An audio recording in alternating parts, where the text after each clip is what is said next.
I personally don't get what the deal is when someone sees you do something for someone else that's a favor, and then they want you to do that for them, but then they're like, oh, change all of this because I don't want it specifically like that. I want it to my own thing, but it's still a favor, so you're going to do it for free. This is like the entitled people mentality, and that's what's on show in our first story today. G'day there, guys. It is Markee. Welcome back to another episode of r/AmITheA Arsehole. Hope you enjoy the stories that I have for you today. Enjoy. Let's go. Am I the arsehole for refusing to bake without nuts? Okay, so I'm a home baker, and I really enjoy baking as an activity. I often make cakes and cookies and share them with my loved ones because I want to, plus I'd just eat them all if I didn't do that. I usually have a lot of nut-based recipes, and I really like using nuts as a topping to make my cakes look good. I recently baked a cake for a friend's kid who was having a birthday party, and she absolutely loved it. So another friend of mine asked me to bake a cake for her kid. I'm not really close with this friend of mine, but her kid went to the other one's party and really liked the cake. So she asked me to bake one for her, but without nuts, since a few of the kids coming to the party had nut allergies. I said that wouldn't be the same cake that her daughter liked because mine contained walnuts and almonds, which gave the cake its flavor. She asked if I could make a cake with nut alternatives to achieve a similar taste. I honestly don't think I can, so I said no. So she told me to just bake a chocolate cake instead. I told her that I'd be happy to bake the original cake for her because her kid really liked it, and that was the only reason I was doing it. She got pissed and said that it was up to her to decide which cake she wanted for her daughter's birthday. I said sure, but I won't bake it for you. She complained that I had baked one for the other kid according to her specifications. It was vegan, so I should do the same for her. I said I did it because the kid herself was vegan and not some of the guests, and hung up. I feel bad because the kid really liked the cake and wanted one for her birthday, but her mother was annoying me at this point. I don't feel like the asshole, but I'm here, so am I the asshole? And edit 1. I wasn't being commissioned. It was a free cake. 2. I don't have a problem with baking without nuts. I assumed this kid wanted my cake because she liked it. I'm pretty sure she didn't ask for any cake baked by me. 3. I was surprised because the original cake had no chocolate at all, so she suddenly turned around and ordered a cake a la carte, which I wasn't really expecting. 4. I'm happy to experiment with my baking on my own time. I don't need tips from strangers telling me I should broaden my horizons about baking. I bake what I like to bake. It isn't a job, I do it for fun. 5. I didn't force her to take the nut cake. I told her that I was only willing to make the nut cake because that's what her daughter had asked for. I wasn't trying to force a nut cake on her to kill kids, for heck's sake. 6. I'm not friends with this woman per se. She's more of an acquaintance. I've only seen her kid maybe 3 or 4 times. I've known the other kid since she was a toddler who said choo choo to signal food, and 7, please stop calling me a woman. Men can bake too. I'm gonna say this is a tough one because you didn't do anything wrong in this situation, and her request isn't wholly unreasonable. It's one of those requests you can just say no to. Sure, turning her down and rejecting her request is going to hurt her feelings, but if you don't want to do something, you don't have to do it. And yeah, just because you said yes to making the original nut cake, and then she wants something different, it doesn't change the fact that you don't have to make this cake for her if you don't want to. I don't get why she's being so butthurt about it. If she wants a cake that badly that tastes that good, I'm sure she can just get the recipe from you and make it herself. Some people are just so goddamn weird to me that they will be so forceful and so emotionally manipulative in situations like this. And yeah, I feel like she's being a bit emotionally manipulative here. You baked one for the other kid according to her specifications, so you should do the same for me. And the fact that she got pissed and said that it was up to her to decide which cake she wanted for her daughter's birthday. At that point, when you're getting pissed off, you've lost. You're the one asking for a favor. You don't get angry at those that you want a favor from, you idiot, not the arsehole OP. Now in the comments, Lost Manor 8942 says, at the end of the day, you're not obligated to make a cake. But I don't understand why it was such a big deal to make a cake without nuts if that's what she'd asked for. If you've made cakes with specifications before, I don't see why you couldn't have respected it in this situation or offered to send her a similar recipe. If the kid's friends have allergies, there's nothing wrong with the mother wanting to have a safe but fun cake for everyone. She just wanted to do right by everyone without causing anaphylactic shock, so her attitude was probably just wanting to keep the kids safe. You are not obligated, but I don't know. If you like baking, wouldn't it be a fun challenge to find ways to make things taste similar without the ingredients you want? The way you handled this was rude in my opinion. No assholes here, but yikes. Hey, I can make you a cake, but if you want a nut cake without the nuts, it's not going to taste the same, and in fact, I don't think anyone will like it since the nuts are the key ingredient. I don't know. I feel like just baking it and letting them be disappointed in the kid's birthday cake would be worse than however rude you think OP was explaining this, which I don't think was rude at all. But then the person asking for the cake told OP to just make a chocolate cake instead. The requester should be asking, and not diminishing OP's work by using the word just. Why does OP even have to make a different cake if it turns out the freeloading friend of a friend really doesn't want OP's specialty, but just a free cake made to their specifications?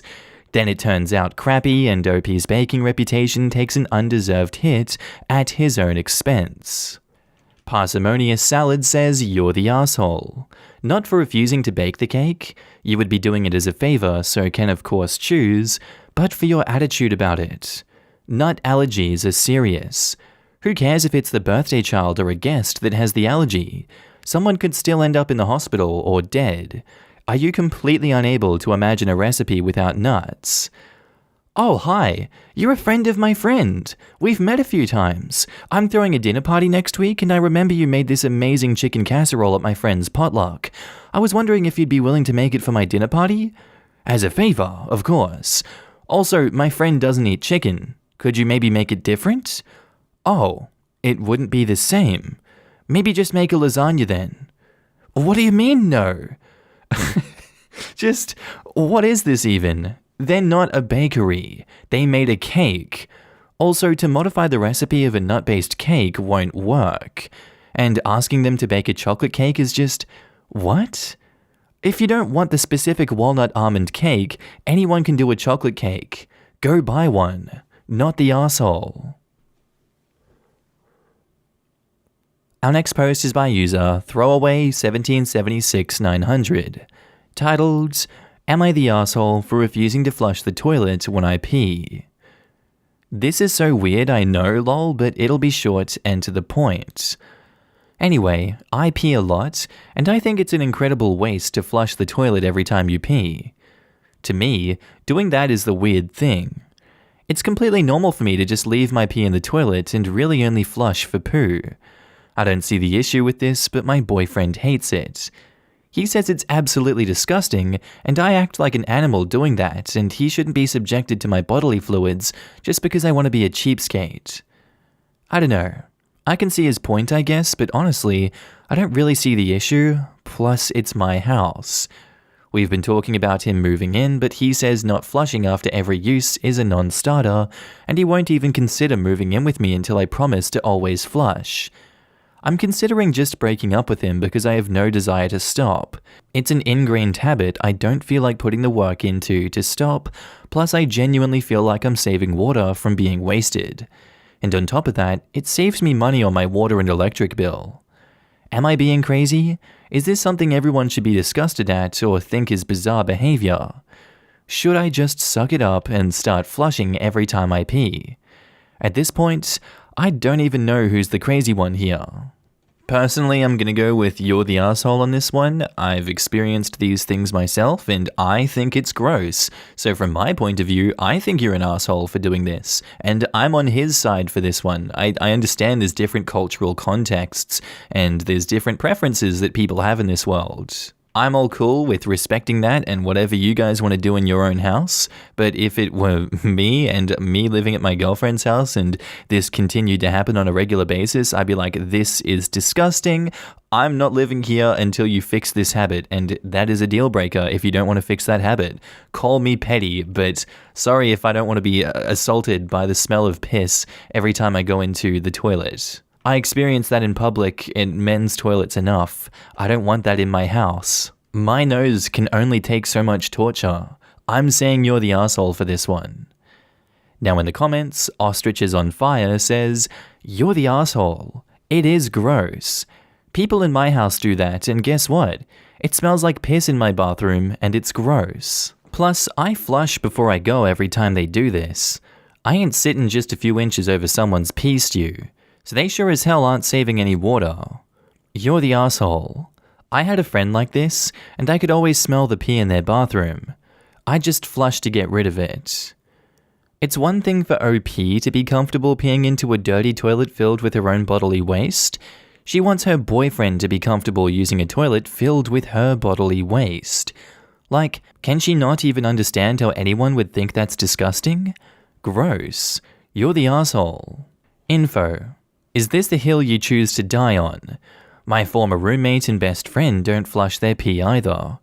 Waking up first thing in the morning to a couple of peas worth stewing and stinking in there is not a good way to start the day. How is not flushing saving you money on electricity? I don't know of any toilets that cause your power bill to go up due to flushing. Our next post is by user Uber765, titled, "Am I the asshole for appropriating the word sober?" So this happened on Friday. My co-workers were planning on going out to a bar after work to have some drinks together. I don't particularly like to drink or go out with co-workers, and I've learned the easiest way to get out of it is just to tell whoever invited me, thanks, but I'm 2 years sober now. Nobody has ever tried to pressure me into going when I say that, unlike when I try to make a different excuse, and then my old co-workers are just like, "Come on, we'll get you an Uber, it'll be fun, yada yada." Saying I'm sober immediately shuts them down. Anyways, another co-worker overhears and congratulated me on 2 years of sobriety and told me she just celebrated her first year. I quickly and quietly told her that I wasn't really an addict.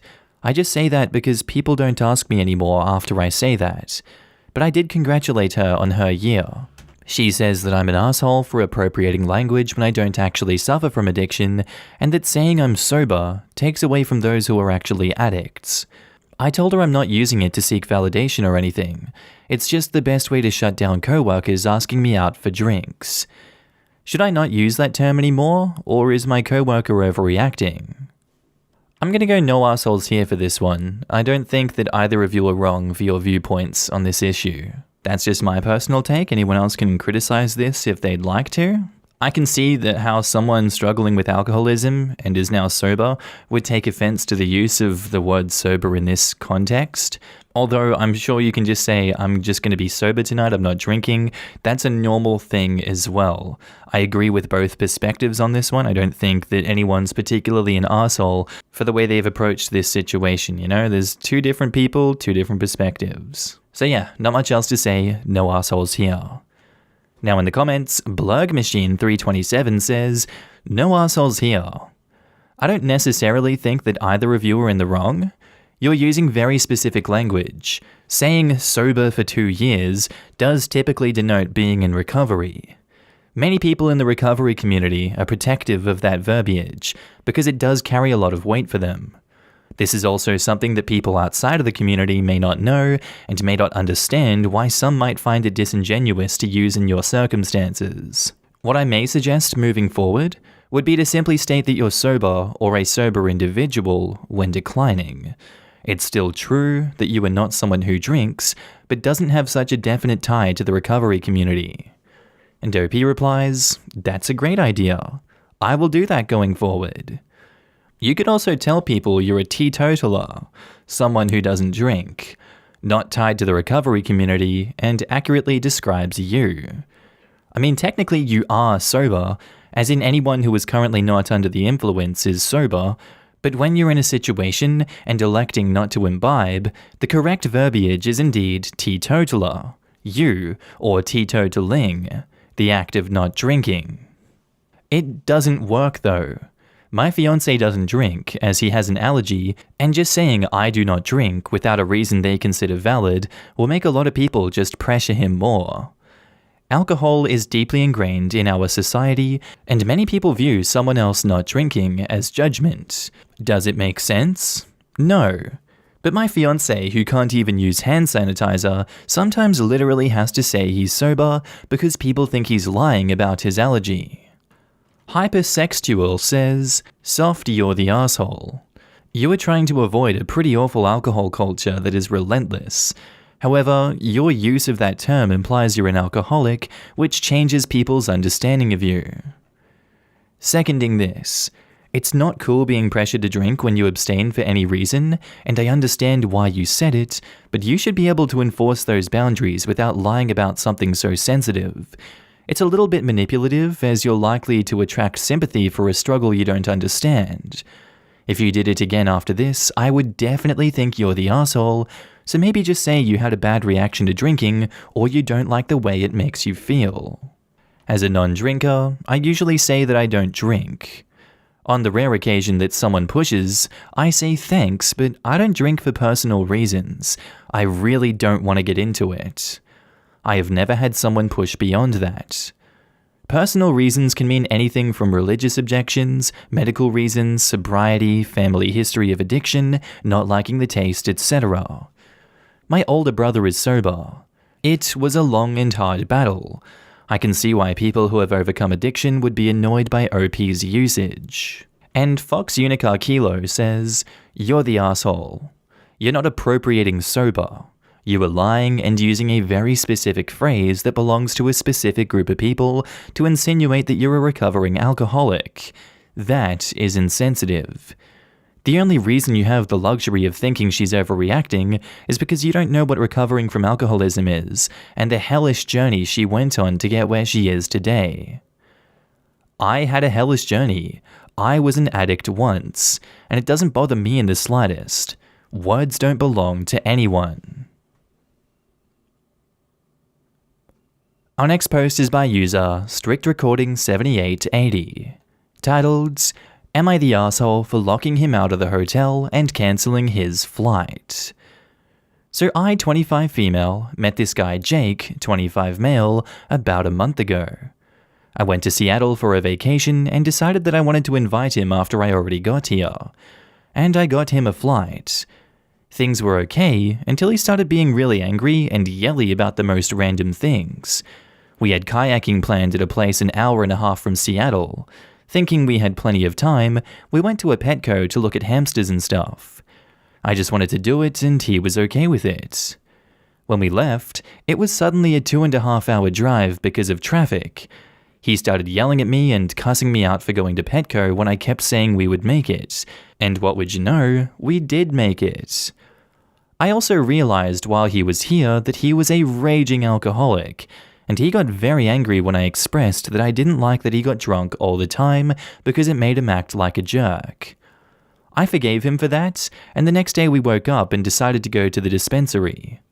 While at the dispensary, I told him I was getting a torch, and like he did with every single other thing I did, he told me that I picked the wrong torch, and then tried to educate me about torches. I literally said, "Can you please just let me tell you something without you telling me I'm doing it wrong?" He said he was going to step outside and ended up bailing and leaving the rental car keys in the car. I called him and asked him where he was, and he cussed me out again. I didn't cuss at him or raise my voice at him the whole time. I just got tired of being disrespected and gaslit by this guy. I had my hotel make new keys and packed his things for him and left them at the desk. And then I cancelled his flight for credits on my next flight. Am I the asshole? Now in the comments, FuriousPie314 says, "Not the asshole. Good job protecting yourself from this guy. He's terrible and you deserve better." This is simply the best answer. He got what he deserved, and I hope he enjoys the walk home, to wherever that is. Not the asshole, and good job, OP. She could have protected herself better by not inviting someone she's only known 4 weeks to come on a trip with her. Yeah, And it would have been even better if this girl, who thought maybe she met a guy she liked, wasn't being blamed for this man's actions. It didn't sound like blame though, it sounded like wisdom. She's certainly not responsible for his actions, but now hopefully she'll be able to prevent a reoccurrence of the event by recognizing that it usually takes more than a month to know someone well enough to be comfortable investing in them so heavily. Imagine you are going on a trip far from everyone who knows you and loves you, and the one person who has access to you is someone you've known for a few weeks. The largest investment she made was her safety. I'm glad it ended the way it did, not the asshole. And Angela Jones says, not the asshole. This guy was throwing up so many red flags he could hold his own parade. You gave him a chance, it clearly wasn't working out, and he wasn't the man you thought he was, so you ended it. Doing it this way was probably the safest for you. You didn't give him a chance to object, to argue, and definitely not to get violent. Was it the nicest way? Nope. But safety trumps niceties. I'd rather be an asshole than dead. Me, I think. And Downtown Penthouse says, not the asshole. Next time though, wait longer before inviting someone on a trip with you unless it's a big group. Definitely not your fault, definitely not the asshole. Everyone sucks here. His behavior clearly marks him as an asshole in many ways, but flying someone in to meet you and then stranding them there is an asshole move. You should have rebooked his flight for the next available one and left the info with his stuff. That would also get rid of him. I'm surprised he didn't stick around and harass you since he knew what room you were in and didn't have anywhere else to go. And OP replies, luckily the way my hotel is, you have to have a separate key to get up to the floor, so it wasn't an option for him. He could have easily followed someone with a key, very easily. Everyone sucks here. He sounds horrible, but you shouldn't have cancelled his flight? How will he get home? And OP replies, I just felt like if he could spend a ridiculous amount of money on alcohol at the hotel, he could probably get his own flight home. He probably felt like he could spend that money on alcohol, because he knew he didn't have to pay for a plane ticket. This is not sarcasm.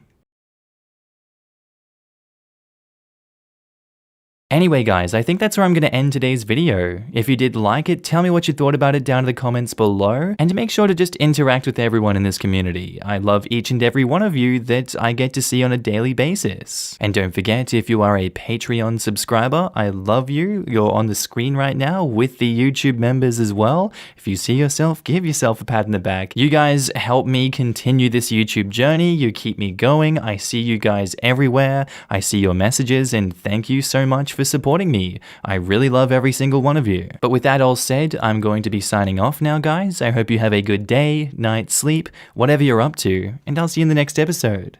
Bye.